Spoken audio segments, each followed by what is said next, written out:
Hello there, Gamerinos and Gamerinas. Welcome to UnicornStorm. This is Rady, and, well, what you're looking at right now is High on Life 2. What an incredible game. Isn't it amazing?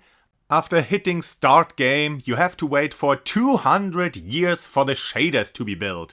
Awesome. The most appropriate moment to have me just wait. Gaming has come so far. When the game starts, though, it is pretty fun. Same as the first game. This game is actually pretty much more of the first game. The same broad gameplay loop, same structure, same emphasis on stopping and enjoying the weirdness in between action segments. If you enjoyed the first game, you surely get a good amount of fun out of this one. And if you're not into the Rick and Morty brand kinda humor, then this game, same as its predecessor, would most likely just annoy or bore you. You can only turn down the random chatter so much, but all the cutscenes, all the little encounters around you that are all over the levels, well, they are full of this semi-improvised or improvised pretending, meandering about random stuff, purposefully in bad taste, using slurs and cuss words, showing gratuitous violence, you know, all that good stuff. You have to like it, or this game just isn't for you. Because that's what it's all about. Half of it is some kind of arena shooter where you fight waves of enemies with some fun and creative weapons and abilities, and the other half is a playground of weird and goofy interactions, where you get to listen to hundreds of silly conversations, with some good amount of exploration in between. Well, pretty much all the time. And as stupid and nonsensical as this whole game world is, the devs put in a lot of effort so that you can get fully immersed in it. This world is so full of little details to make it feel more alive and, ironically, more coherent. A lot of it is just window dressing, literally. Giving the level barriers store signs and posters, but there's also a lot of nods to events from the previous game. Or this game. With comic books you see, parade balloons and other promotional stuff for in-universe personalities or attractions, and of course the many random conversations you can listen to on the street. You can walk up to any TV in the game world and there will be random old commercials for you to watch. Actual real world commercials, and isn't it weird how we had to invent a term for when we are talking about reality?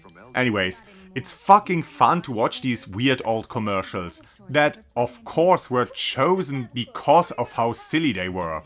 There's a commercial for the NES Bible Adventures game that I only know from the Angry Video Game Nerd. How could it get any worse? Well, not anymore, because at one point in the story you are forced to play the game yourself.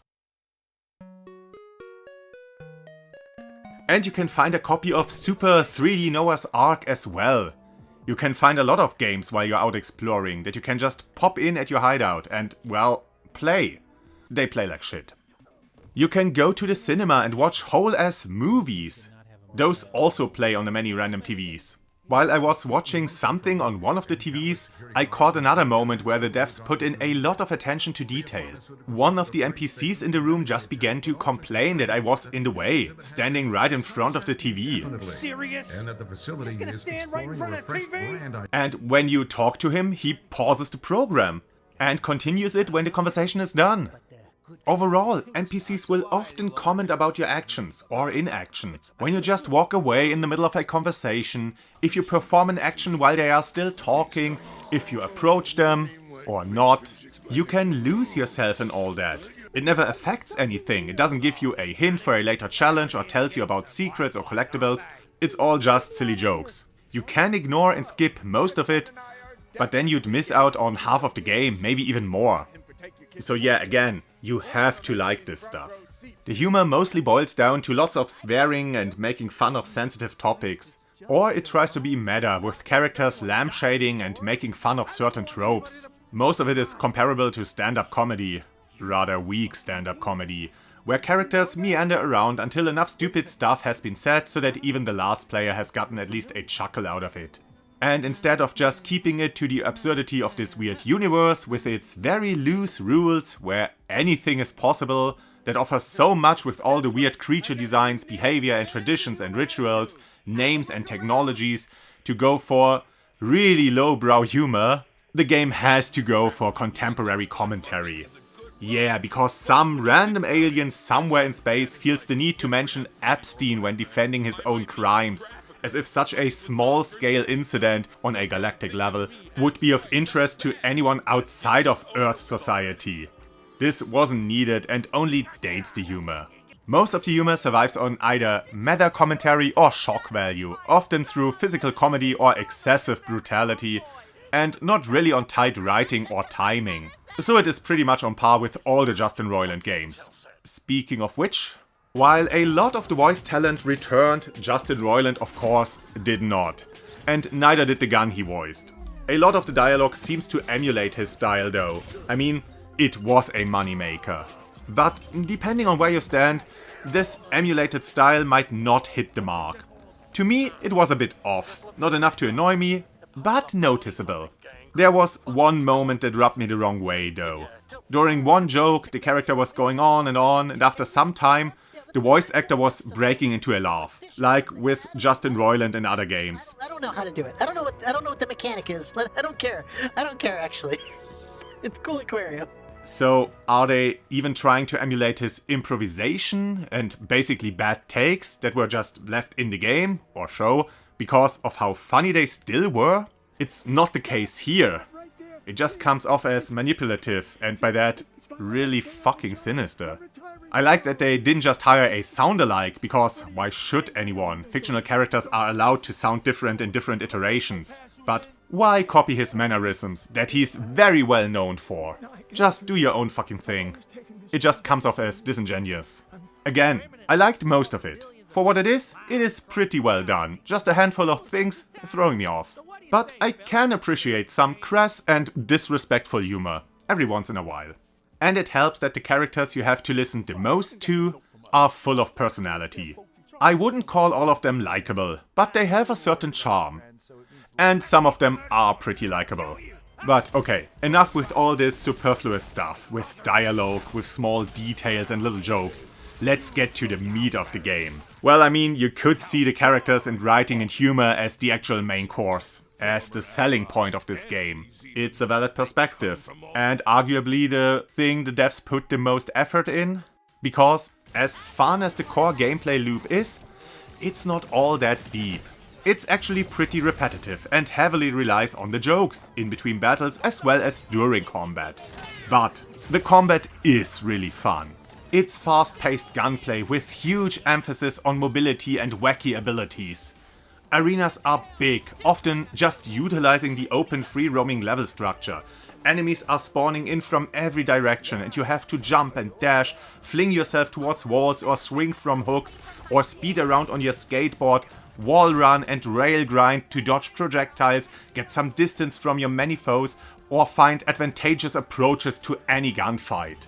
You can even use your skateboard to crash into enemies and throw them to the ground, while the primary fire for most of your weapons is pretty standard, with a shotgun type, a burst fire rifle, single shot pistols or auto fire.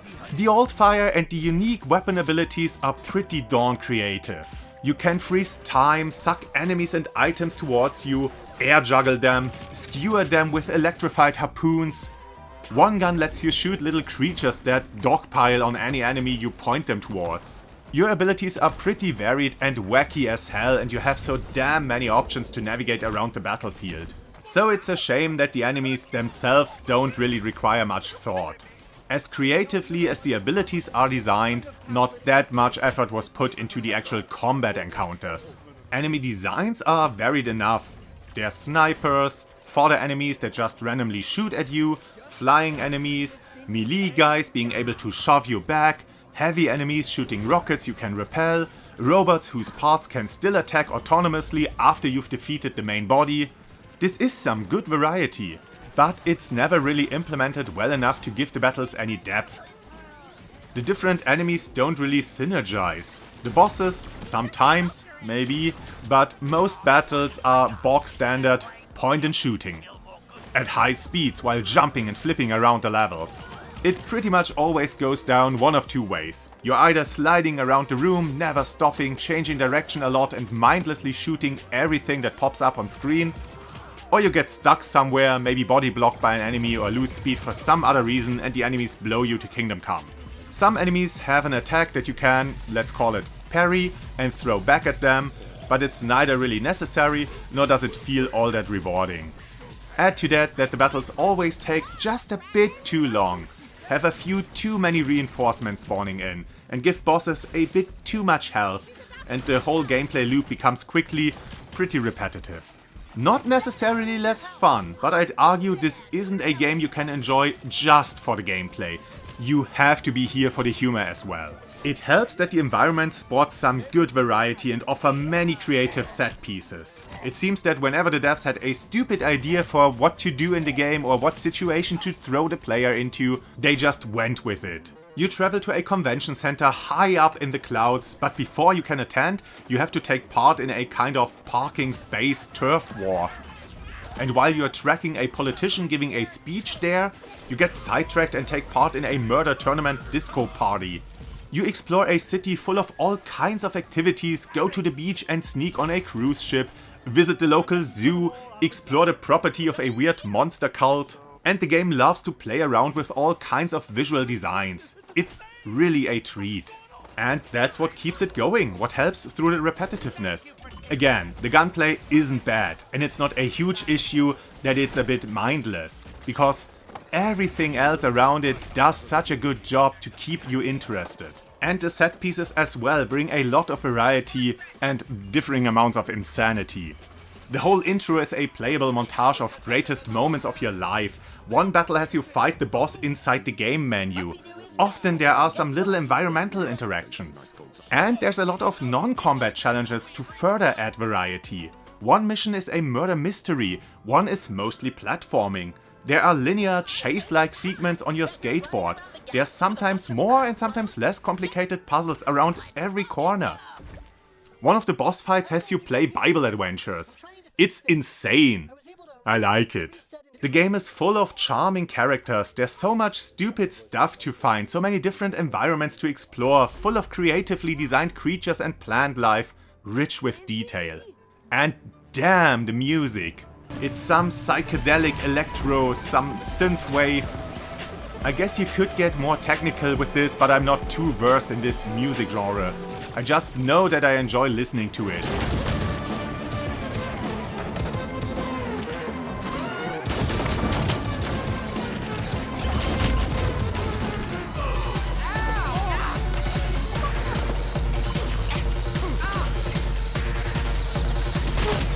And not only does it sound amazing, it fits the overall theme of the game and the mood perfectly. And it seems to be the go-to style of the studio. But then again, so is the humor, presentation and world building. They're kind of a one-trick pony, but they do know how to keep that one trick from getting stale. So yeah, I guess it's apparent that I really like the game, flaws and all. I didn't run into too many glitches, mostly some lighting issues, or the odd stutter when loading in new content. And one time, for some reason, the game only half recognized me leaving the pause menu and kept the cursor on screen during a battle, resulting in me not being able to turn around anymore, or look around at all. I have read a lot of complaints on Steam though, that the game tends to crash pretty often. Haven't had it happening so far, but this might be something you want to be aware of. Aside from that, the game is totally worth playing if you want, well, the Rick and Morty experience. I first wanted to say mindless fun, but that's not really what you're getting out of this. There's too much walking around, listening to too long conversations, playing through too many slow burner scenes. Nah, you pop this one in to watch the newest High on Life episode, laugh about some of the jokes, shoot a bunch of weirdos and have an insane boss fight at the end, and then take a break before you start the next episode. Not that the game is structured in any way like that, but I'd say that's the most sensible way to approach this game. So yeah, if that's what you're into, go for it. The game is on Game Pass, so if you still have the subscription, there's no real reason not to try it. And with that, I'm off. I wish you the swiftiest of days. That's it from Rady, and I hope to see you again on the next game.